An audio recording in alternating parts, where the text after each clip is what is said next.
Okay, my name is Pam Gaudry. I am a physician, and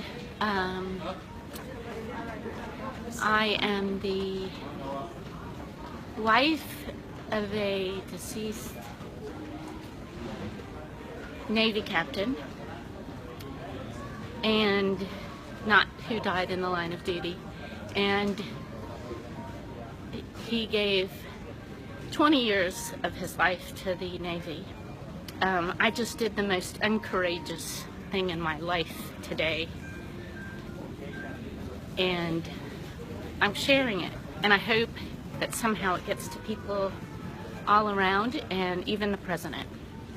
So I was on a flight from Philadelphia to Atlanta today, and we had a deceased soldier who was also accompanied by his best friend, a man in uniform, and the captain came on and asked if we would all remain seated while the soldier got off the plane first, and while the honor guard took the deceased soldier out of the plane, which was great. I had an idea. It was just one of those spontaneous ideas that it would be so neat when this soldier stood up, and while the honor guard was going off, taking him off, that we should sing the national anthem. And so I went around to each seat and I asked if people felt comfortable doing it, if they would join me. And most people were thrilled out of their minds, and several women cried and said, you know, that's so beautiful. And I had so many people come up to me and say, you know, we should make a habit of this, and this would be great, and you know, it's a great honor to the boys' parents and wife and perhaps children. Anyway, I went to every seat, and some people said fine, and others didn't want to do it, which was fine. I just said whatever you feel comfortable doing. And after I sat back down, it was apparent that the plane was starting to descend, and the chief flight attendant came up to my seat, and she kneeled down and she said, it is against company policy to do what you're doing. And I said, the national anthem? And there's a soldier on board? And she said, yes, you cannot sing the national anthem. It is against your attention, please. Company policy.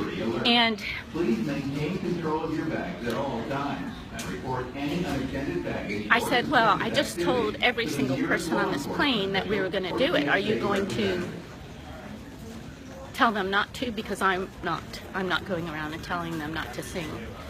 But they did make an announcement that we were to stay quietly in our seats and be very quiet. And she did not tell the rest of the plane that this singing the national anthem for this soldier was against company policy.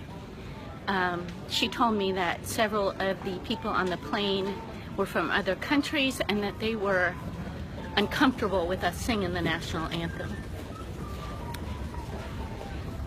So the soldier got up, they whisked him out very quickly, which I assumed would happen when word got out to the flight crew that we were going to do this. And we all sat in silence as the honor guard took the soldier off the plane.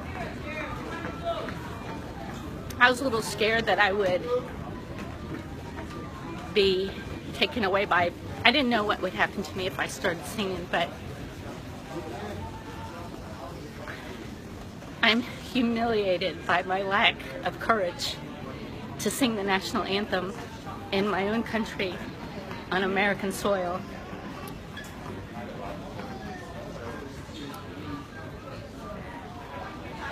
With a deceased soldier on the plane. I wish I could have been an example for my children.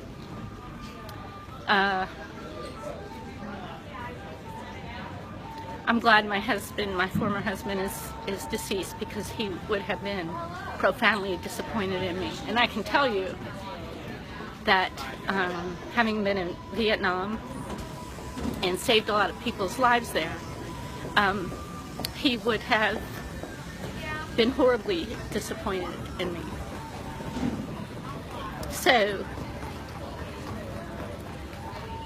I just wanted people to know that this happened. Obviously, I'm still in the airport and disheveled because I've been flying all day, and emotional because this happened. Many people on the plane were upset, and they said, all we can do is pray. All we can do is pray that this kind of thing doesn't continue to happen.